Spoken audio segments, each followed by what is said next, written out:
So hello everyone and welcome to my channel being pharmacist.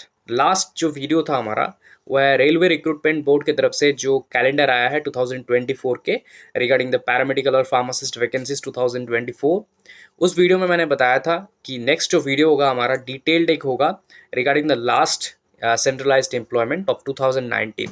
तो जैसे 2024 में employment होगा उसके मिडिल में भी कुछ सारे हुए हैं, बट वो टेम्पररी पोस्ट लाइक है ना, कॉन्ट्रैक्चुअल या फिर पर्टिकुलरली लाइक किसी पर्टिकुलर जगह के लिए या फिर कोई पर्टिकुलर सेक्टर के लिए होता है यहाँ पे।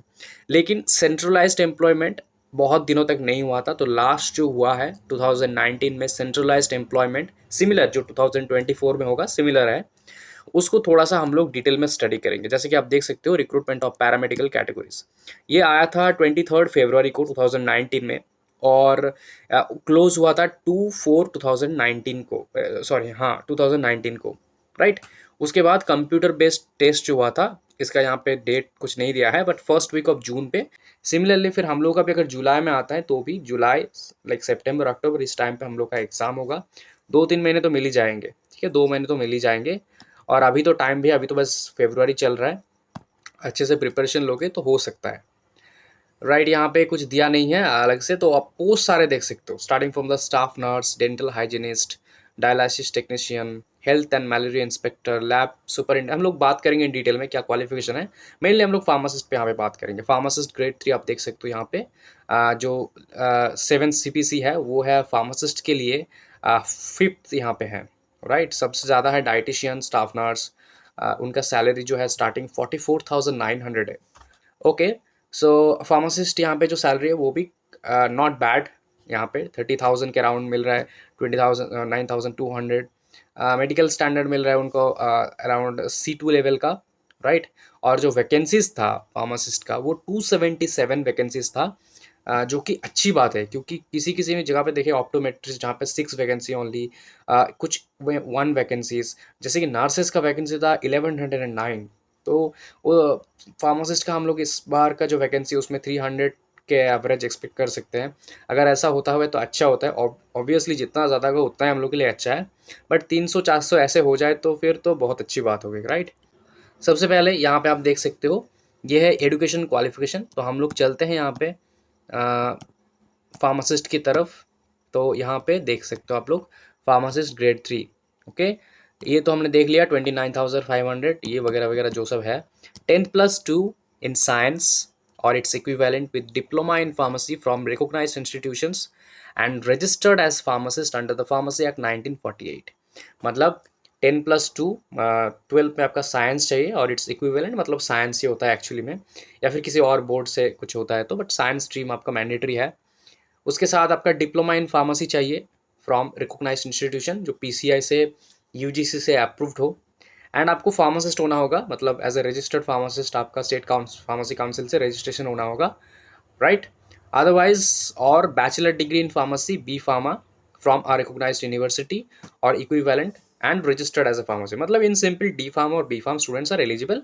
उसके साथ आपको रजिस्टर्ड फार्मासिस्ट होना है, ठीक है, not pursuing student, registered pharmacist आपको होना होगा। अब यहाँ पे आप देख सकते हो ये है RRB wise, railway wise, post wise vacancies for all notified post. मतलब कि जितने सारे पोस्ट हैं वो किस सेक्टर में या फिर किस पार्ट ऑफ रेलवे में, किस सेक्टर ऑफ रेलवे में कितना है। लाइक जैसे कि होता है ना, western railway, eastern railway, south eastern railway, south western railway, ऐसे नॉर्थ ईस्टर्न रेलवे, किस में कितना है। जैसे कि RRB अहमदाबाद मतलब वेस्टर्न रेलवे, वहाँ पे फार्मासिस्ट का है टोटल 18 है जनरल के लिए। टोटल आप यहाँ पे टोटल देख सकते हो किसके लिए कितना है, तो 29 है टोटल फार्मासिस्ट के लिए। सिमिलरली आजमेर में जाओगे, यहाँ पे आजमेर जो होता है वो जो यहाँ पे नॉर्थ वेस्टर्न रेलवे होता है, ठीक है जी, यहाँ पे, ठीक है। तो आप यहाँ पे देख सकते हो यहाँ पे कितना कैसा क्या था, तो इन पे हम लोग बात नहीं करेंगे, ये तो ऑब्वियसली हम लोग इस बार के वैकेंसी में हम लोग को देखने के लिए मिल ही जाएगा। अब यहाँ पे एग्जामिनेशन का जो फीस है वो रखा गया था 500 रुपीज़, वो इस बार भी ऐसा ही रखा जाएगा। और 250 for SC ST, ex serviceman, female, transgender, minorities, EVC सभी के लिए 250 है। बस जनरल के लिए 500 है, जनरल जो मेल स्टूडेंट्स हैं उनके लिए। ओके, ऑनलाइन फीस पेमेंट था, ऑफलाइन भी था तो SBI या फिर थ्रू पोस्ट ऑफिस चालान भी होता है यहाँ पे। इसका भी अलग एक डेट होता है पोस्ट ऑफिस चालान वाले सेक्शन पे।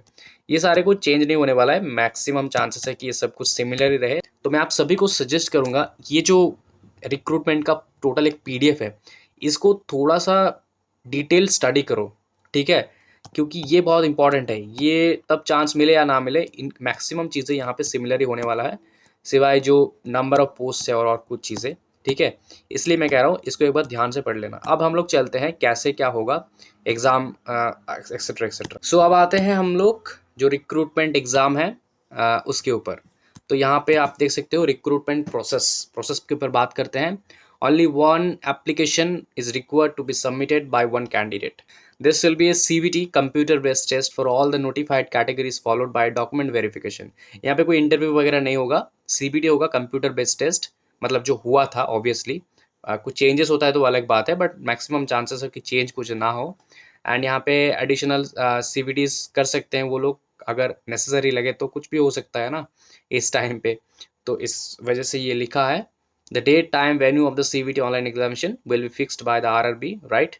The question paper of the single stage CVT will be 90 minute. यहाँ पे कोई टायर 1 टायर 2 ऐसे कुछ नहीं है, जैसे कि ALP का हो रहा है, ऐसे कुछ नहीं। यहाँ पे 90 मिनट्स का ड्यूरेशन है, 100 क्वेश्चन रहेगा यहाँ पे, and 120 minutes for the PWD candidates who are availing the scribe facility, उनके लिए 120 मिनट है। Obviously this question paper shall be objective, a multiple choice question with 4 options, right? Only one of these 4 options will be correct answer, जैसे होते हैं।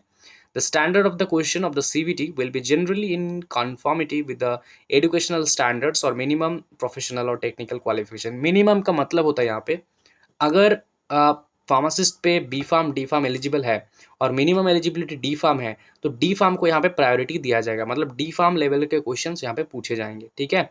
Minimum, अगर आप B.Pharm हो, आप M.Pharm हो, नो मैटर, D.Pharm लेवल के क्वेश्चन यहाँ पे पूछे जाएंगे। ये एक्चुअली में बताया यहाँ पे जो मिनिमम प्रोफेशनल और टेक्निकल क्वालिफिकेशन लिखा है, ठीक है। All right, the questions will be objective type with multiple choice and likely to include questions to professional ability syllabus at an exhaustive. Syllabus पे हम लोग एक दूसरा वीडियो बनाएंगे। उसके साथ साथ पहले तो प्रोफेशनल हो गया, जनरल अवेयरनेस मतलब GK और current affairs, arithmetic and general intelligence and reasoning, तीनों का एक सब्जेक्ट है एक्चुअली, और एक है जनरल साइंस हम लोगों का। चलते हैं आगे। तो जैसे कि आप देख सकते हो सेक्शन वाइज मार्क्स, इस पर थोड़ा सा ध्यान लगाते हैं हम लोग। प्रोफेशनल एबिलिटी मतलब होता है आपका फार्मेसी का पेपर, जो भी आपका पेपर है वो पर्टिकुलर आपका प्रोफेशनल क्वेश्चन, इसमें 70 था total, 70 question and 70 marks, 1 marks for each question, ठीक है। इस पर कुछ चेंजेस होता है तो अलग बात है, बट चांसेस है हायर कि ना हो। जनरल अवेयरनेस पे 10, ये जैसे कि मैंने कहा ये है current affairs, okay. So general arithmetic, general intelligence and reasoning, ये टोटल है 10 marks and number of question will be 10। इसमें जनरल अरिथमेटिक मतलब जो अरिथमेटिक वाला मैथ का पार्ट है, जनरल इंटेलिजेंस इंटेलिजेंसी से क्वेश्चन, और रीजनिंग एप्टीट्यूड के, एप्टीट्यूड का 2 पार्ट एक्चुअली में यहाँ पे अरिथमेटिक है, इंटेलिजेंस है। और एक है जनरल साइंस हम लोग का, उसमें से 10 marks. General science includes everything like geography, science, everything it can conclude. मैं यहाँ पे बुक्स सजेस्ट कर दूँगा, मेरे पास 2 बुक है इन दोनों के लिए ही, तो मैं आपको रिकमेंड कर दूंगा, आप लोग उन दोनों बुक को खरीद सकते हो। लिंक मैं नीचे डिस्क्रिप्शन बॉक्स में दे रहा हूँ, मैं खुद भी इनसे प्रिपेयर कर रहा हूँ, तो आप लोग भी कर सकते हो, ठीक है। This shall be negative marking and 1/3 of the marks यहाँ पे कट होगा, नेगेटिव मार्किंग। उसके बाद है शॉर्ट लिस्टिंग, कैंडिडेट्स को डॉक्यूमेंट वेरिफिकेशन पे बुलाए जाएंगे, या फिर जिसको पैनल में बोलते हैं, will be made strictly on the merit basis the performance of the candidate in the CVT, right. जैसे ही आपका हो जाता है, आप क्वालिफाई कर जाते हो, आपको डॉक्यूमेंट वेरिफिकेशन के लिए बुलाए जाएंगे, एंड मतलब एग्ज़ाम क्लियर हो गया इन सिंपल मतलब, एंड अगर आप मेडिकली फिट हो तो डॉक्यूमेंट सारे वेरीफाई हो गया, तो मतलब आप यहाँ पे बन गए रेगुलर फार्मासिस्ट। यहाँ पे कुछ लाइक डिफ़िकल्टी कुछ नहीं है, आपको बस एग्ज़ाम क्लियर करने यहाँ पे, राइट। बाकी एम्पैनलमेंट कैसे होगा, अपॉइंटमेंट कैसे होगा, इन सारे को आप लोग एक बार ध्यान से यहाँ पे पढ़ लेना, राइट। नॉर्मलाइजेशन कैसे होता है मार्क्स का, और हम लोग नेक्स्ट एक वीडियो बनाएंगे on the syllabus of the exam, जो RRB एग्ज़ाम होता है, ठीक है, उसके ऊपर बनाएंगे एक video. That is all about the video. Thank you so much, and please like, comment, share, and please subscribe the channel for more videos related to these vacancies. Thank you.